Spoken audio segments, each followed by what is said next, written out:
لوگ عموماً جذباتی ہوا کرتے ہیں، نعرے لگا کر، جلسے جلوس نکال کر، سڑکوں پہ آ کر سائن بورڈ جلاتے ہیں، دکانیں جلاتے ہیں، مارکیٹیں جلاتے ہیں، قومی اور سرکاری املاک کو نقصان پہنچاتے ہیں۔ تو ایسے لوگ جو عقل سے پیدل ہوتے ہیں اور انسانی شیطانوں کے کہنے پہ سڑکوں پہ نکل آتے ہیں، یہ بنی اسرائیل کے دور میں بھی موجود تھے، آج بھی موجود ہیں۔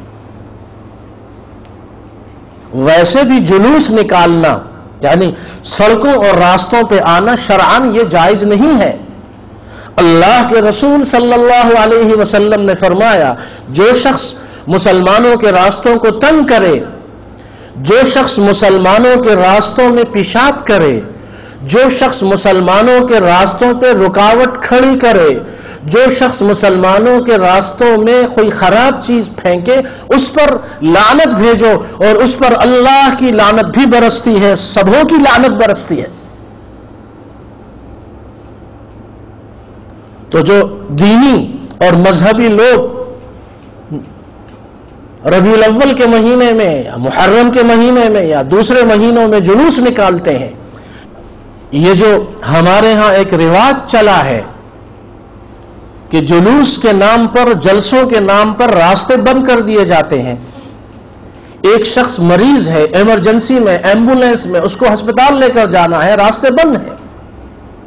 کسی انسان کو اپنی شدید ذاتی ضرورت کے لیے بازار جانا ہے، بازار اور راستے بند ہیں۔ شرعی طور پر کسی بھی طرح جلوس نکالنا، سڑکوں پہ آنا کسی بھی روایت سے ثابت نہیں ہے۔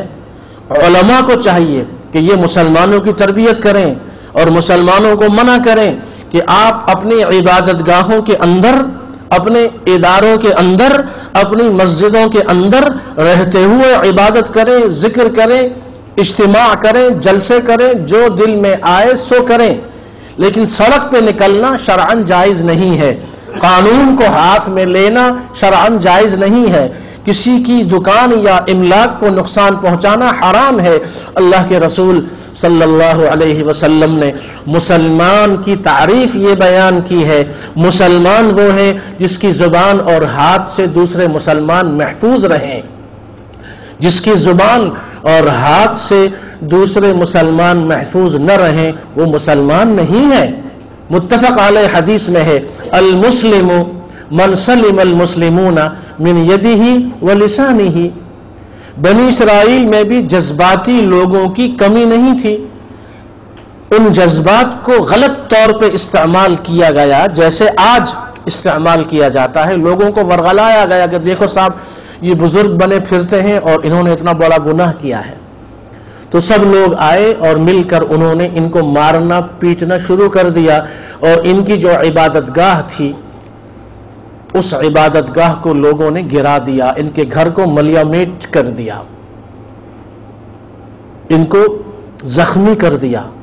آخر انہوں نے لوگوں سے کہا کہ میری بات تو سنو۔ تھوڑی دیر کے لیے خاموشی چھائی۔ تو انہوں نے کہا کہ اس عورت اور اس بچے کو لاؤ۔ جب لایا گیا تو انہوں نے 2 رکعت نفل پڑھے، اللہ سے دعا کی، اور اس کے بعد اپنا ہاتھ اس بچے کے پیٹ پہ رکھا اور اس بچے سے پوچھا کہ بتاؤ تم کس کے بیٹے ہو، تم کس کے نطفے سے ہو؟ چند دن کے بچے نے بتایا کہ میرا باپ تو فلاں آدمی ہے۔ جب قوم نے یہ سنا تو وہی لوگ جو پتھر مار مار کر زخمی کر رہے تھے وہ ہاتھ یتبرکون ویتمسحون بھی، وہ ہاتھ چومنے لگے، پیر چومنے لگے، اس کے بدن پہ تبرک کی نیت سے ہاتھ پھیرنے لگے اور کہنے لگے حضرت بڑی غلطی ہو گئی، اب ہم آپ کے لیے جو آپ کی عبادت گاہ ہے یہ سونے کی بنا کے دینے کو تیار ہیں۔ انہوں نے فرمایا نہیں، جیسے مٹی کی پہلے بنی ہوئی تھی اسی طرح مٹی کی مجھے بنا کے دے دو۔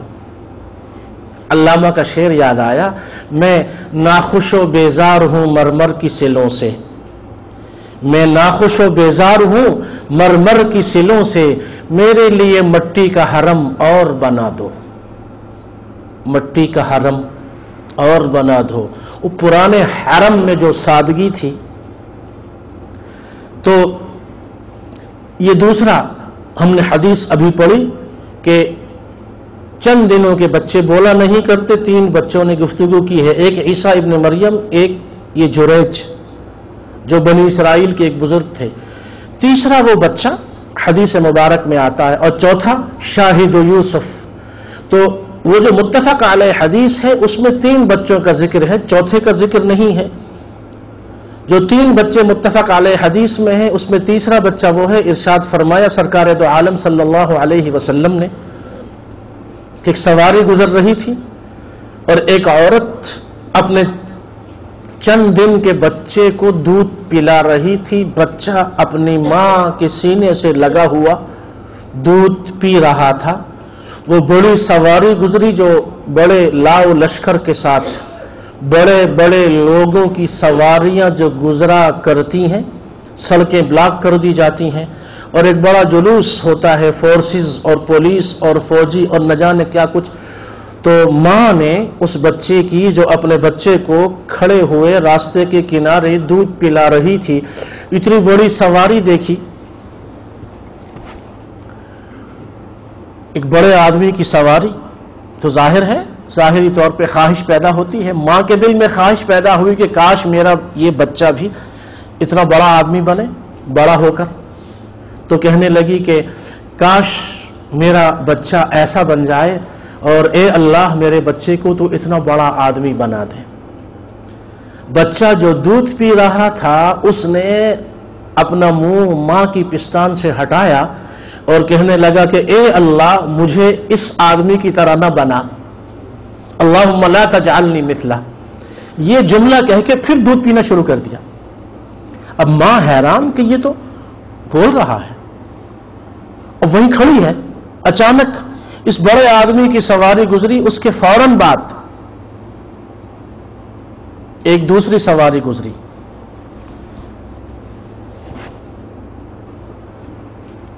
دوسری سواری گزری اور دوسری سواری ایسی تھی کہ کچھ لوگ تھے وہ ایک عورت کو مارتے پیٹتے ہوئے لے جا رہے تھے اور یہ کہہ رہے تھے کہ تو نے زنا کیا ہے، تو نے بدکاری کی ہے، تو بری عورت ہے، اور جواب میں وہ یہ کہہ رہی تھی کہ حسبنا اللہ ونعم الوکیل، یا بعض روایات میں ہے حسبی اللہ ونعم الوکیل، حسبی اللہ ونعم الوکیل، حسبی اللہ ونعم الوکیل، یا حسبنا اللہ ونعم الوکیل۔ اس عورت نے کہا کہ اللہ میرے بچے کو اس کی طرح نہ بنا۔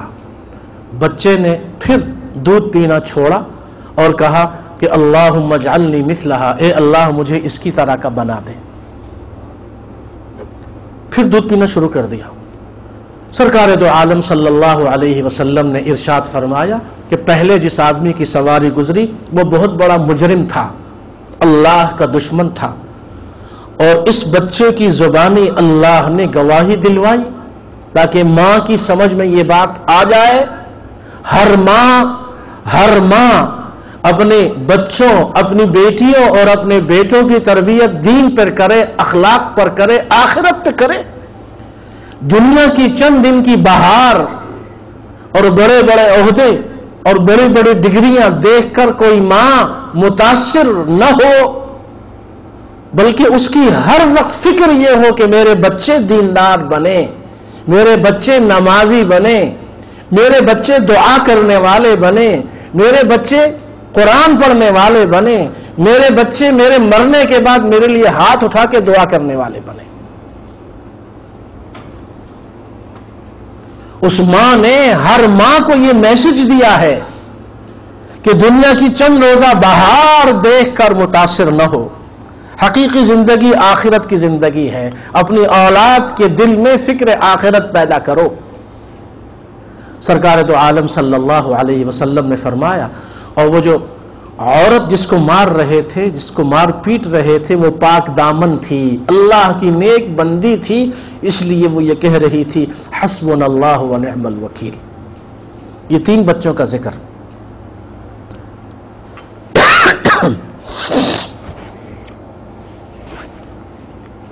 یہ 3 بچے تھے۔ چوتھا وہ بچہ جس کا ذکر ہماری اس آیت کی تفسیر میں ہے کہ یوسف علیہ السلام کی پاک دامنی کی گواہی چند دن کے بچے نے دی.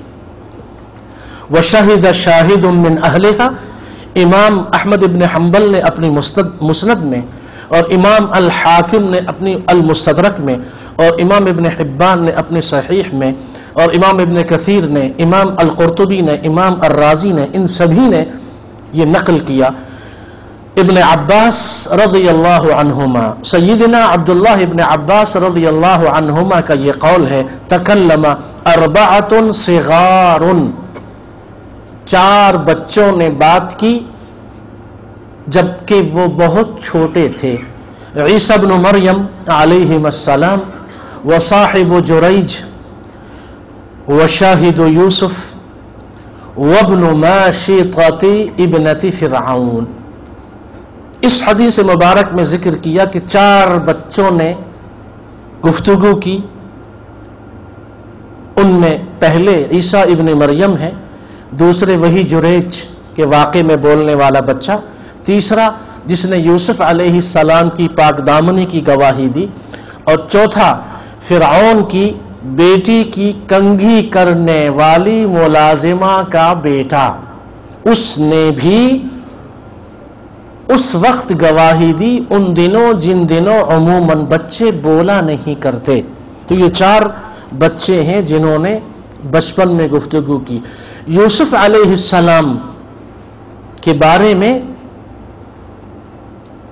عزیز مصر نے یوسف علیہ السلام سے یہ کہا کہ آپ درگزر کر دیجئے، اور یہ عورتوں کی چال ہے، اور یہ چال بہت بڑی چال ہے. یہاں دیکھیے کہ جب شیطان کی چالوں کا ذکر آیا، شیطان کی چالیں، شیطان کا مکر و فریب بہت بڑا ہے اور بہت نازک ہے. تو جب شیطان کی چال کا یا شیطان کی چالوں کا ذکر آیا تو ارشاد فرمایا کہ ان کید الشیطان کان ضعیفا، شیطان کی چال بہت کمزور ہوا کرتی ہے. لیکن جب عورتوں کی چال کا ذکر آیا تو فرمایا ان کیدکن عظیم. تو اسی سے اندازہ لگا لو کہ عورتوں کی چال اور عورتوں کا مکر و فریب کیسا عجیب ہوا کرتا ہے. شیطان کی چال کو اللہ نے فرمایا وہ تو کچھ بھی نہیں ان کی چالوں کے مقابلے میں. اسی لیے سرکار دو عالم صلی اللہ علیہ وسلم نے ارشاد فرمایا کہ ما رأيت من ناقصات عقل ودين اغلب لذوي الالباب وذوي الرأي منكن. ارشاد فرمایا کہ میں نے تم سے زیادہ، یعنی عورتوں کے بارے میں ارشاد فرمایا. یہ جو ارشاد مبارک ہے یہ ترمذی میں ہے اور مسند احمد ابن حنبل میں ہے. ما رأیت ناقصات عقل ودین اذهب للب الرجل الحازم من احداکن. اذهب للب الرجل الحازم من احداکن. فرمایا کہ عقل اور دین دونوں کے اعتبار سے تم کمزور ہو، لیکن اس کے باوجود ایک بہت پکے دانا سمجھدار مرد کو بھی تم چکر دے دیتی ہو. یعنی بڑے سے بڑا سمجھدار آدمی اور بڑے سے بڑا دانا جو اپنے آپ کو کہتا ہے، وہ بھی ان کے چکر میں جب پڑتا ہے تو پھر وہ چکر میں ہی پڑا رہتا ہے. تو اس لیے فرمایا کہ ان کا جو مکر ہے وہ عجیب ہے، لیکن ظاہر ہے اس سے مراد ساری عورتیں نہیں ہیں. عموماً عورتیں کمزور ہیں اور عموماً ان کا مکر عجیب مکر ہوا کرتا ہے، لیکن یہی وہ عورتیں ہیں جن میں مریم بھی پیدا ہوئی، اور یہی وہ عورتیں ہیں کہ جو خاموش رضاکار ہیں.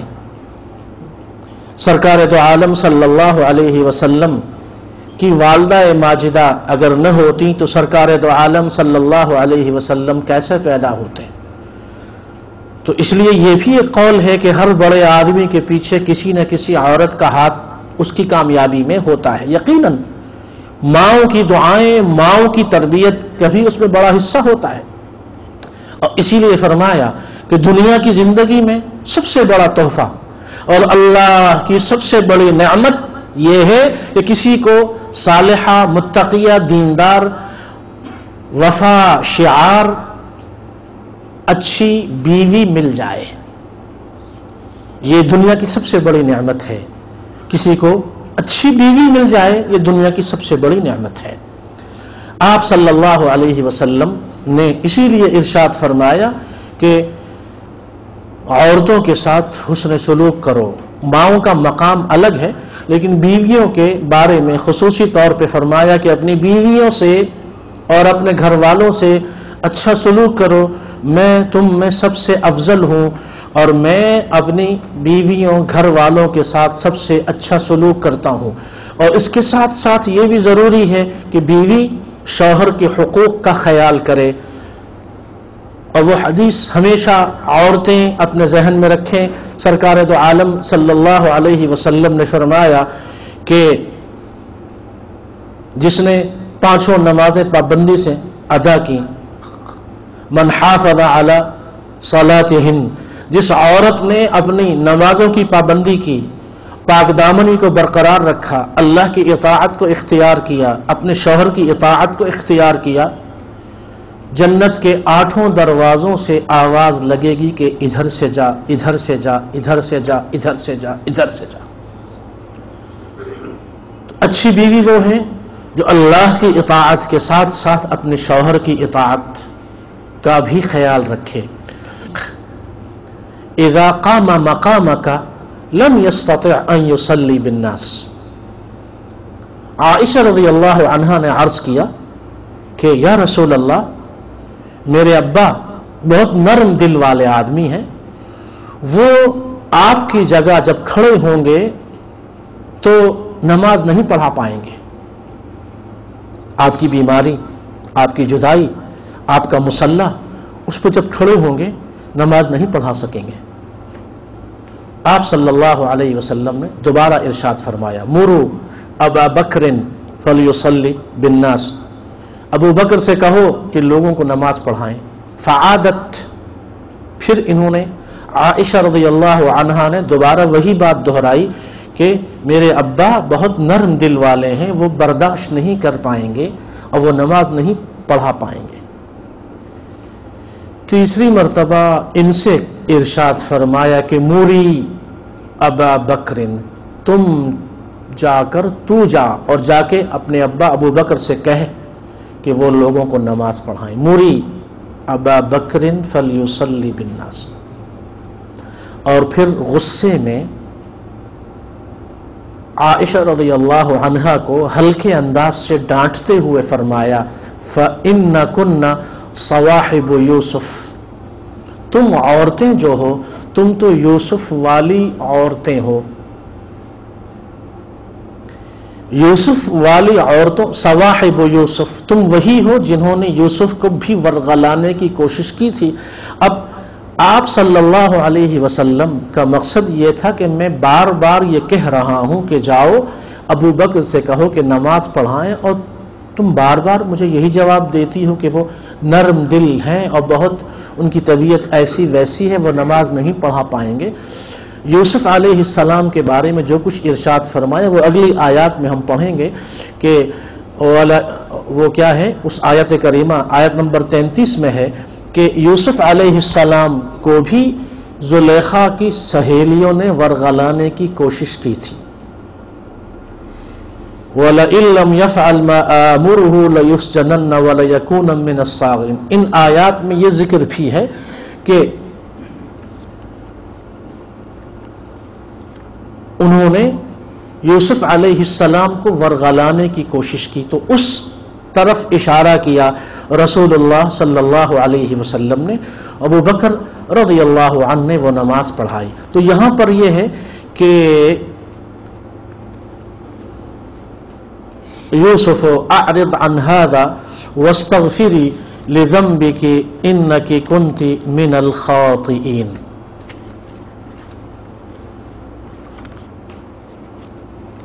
یہ جو اس آیت کریمہ کا آخری لفظ ہے کہ انکی کنتی من الخاطئین،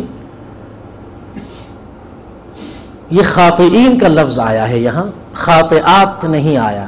زلیخا عورت ہے تو یہ کہنا چاہیے تھا کہ انکی کنتی من الخاطئات، تو یقیناً تو ہی گناہ کرنے والیوں میں سے ہے۔ لیکن جیسا کہ ہم نے ابھی بتایا کہ ساری عورتیں ناقص العقل نہیں ہیں، اور ساری عورتیں مکر و فریب والی نہیں ہیں۔ مردوں میں بھی بہت سارے مرد اچھے ہوتے ہیں اور بہت سارے مرد شیطانی راستے پہ چلنے والے ہوتے ہیں۔ تو کہیں یہ گھمنڈ نہ ہو مردوں کو کہ ہمارے بارے میں تو کچھ نہیں کہا گیا، عورتوں کے بارے میں ہی کہا گیا ہے، نہیں، بالکل نہیں، بلکہ عورتوں میں بھی بہت ساری عورتیں وہ ہیں جن میں ایک مریم ہے اور ایک زوجہ فرعون آسیہ ہیں، جن کا ذکر سورہ تحریم اور قرآن پاک میں ہے۔ تو یہاں پر جو خاطئین کا لفظ ہے یہ اس لیے آیا کہ یہ چیز عام نہ ہو جائے کہ ساری عورتیں ہی گناہ گار ہوا کرتی ہیں۔ اس غلط فہمی کو دور کیا گیا کہ عورتوں کے بارے میں عمومی حکم نہ لگاؤ کہ ساری عورتیں ایسی ہوتی ہیں اور ساری عورتیں ویسی ہوتی ہیں، یوں نہ کہو۔ اس لیے خاطئات کا لفظ نہیں آیا، بلکہ یہ کہا خاطئین، بے شک تو ہے اے زلیخا، تو ہے گناہ کرنے والوں میں سے۔ خاطئین جمع کا صیغہ ہے اور اس میں مرد اور عورتیں دونوں شامل ہیں، اور یہ قرآن پاک میں دوسرے مقام پر بھی موجود ہے۔ مریم علیہ السلام کے بارے میں سورہ تحریم میں ہے وَكَانَتْ مِنَ الْقَانِتِينَ، اور مریم تھی بہت زیادہ اطاعت اور بندگی کرنے والوں میں سے۔ تو قانتات کا لفظ نہیں آیا بلکہ قانتین آیا، یہ بتانے کے لیے کہ یہ جمع کا صیغہ ہے۔ اسی طرح سورہ نمل میں ملکہ بلقیس کا ذکر آیا تو آیت نمبر 43 میں ہے انہا کانت من قوم کافرین، تو قوم کے بعد کافرات نہیں آیا بلکہ کافرین آیا۔ تو جمع کا صیغہ یہاں اس لیے آیا کہ عموم ہے جس میں مرد اور عورتیں دونوں شامل ہیں۔ انکی کنت من الخاطئین۔ یہاں آ کر یہ واقعہ اپنے اختتام تک پہنچا۔ یوسف علیہ السلام کے اس واقعے میں ہمیں یہ بتایا گیا کہ اس شیرخوار معصوم چند دن کے بچے نے یوسف علیہ السلام کی پاک دامنی کی گواہی دی، اور یوسف علیہ السلام کی پاک دامنی ظاہر ہو گئی، اور خود زلیخا کے شوہر نے بھی اقرار کیا کہ یوسف علیہ السلام پاک دامن ہیں اور میری بیوی ہی گناہ گار ہے۔